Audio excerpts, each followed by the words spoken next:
News 28 मराठीमध्ये आपले स्वागत आहे। आजच्या मोठ्या बातम्यांबद्दल बोलूया। घाटंजी तालुक्यातील येडशी येथे संत सेवालाल महाराज जयंती साजरी करण्यात आली। बंजारा समाजाचे आराध्य दैवत जगतगुरु संत सेवालाल महाराज जन्मोत्सव सोहळा दरवर्षीप्रमाणे येडशी येथे 15 फेब्रुवारी 2026 रोजी सेवालाल महाराज मंदिर परिसरात साजरा करण्यात आला। येडशी येथे सेवालाल महाराज जयंती निमित्त विविध कार्यक्रम आयोजित करण्यात आले। जनजागृती भारताची एकता समाज परंपरा एकोबा करून दरवर्षीप्रमाणे यावर्षी नवीन संकल्पना घेऊन गावामध्ये हरिपाठ भजनी मंडळ येडशी द्वारे मराठी भजन जागरण करून जयंती साजरी केली।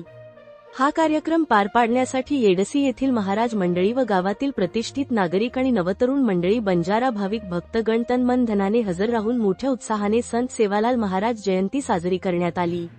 इंडिया न्यूज 28 यवतमाळ जिल्हा प्रतिनिधी नितीन पवारची रिपोर्ट।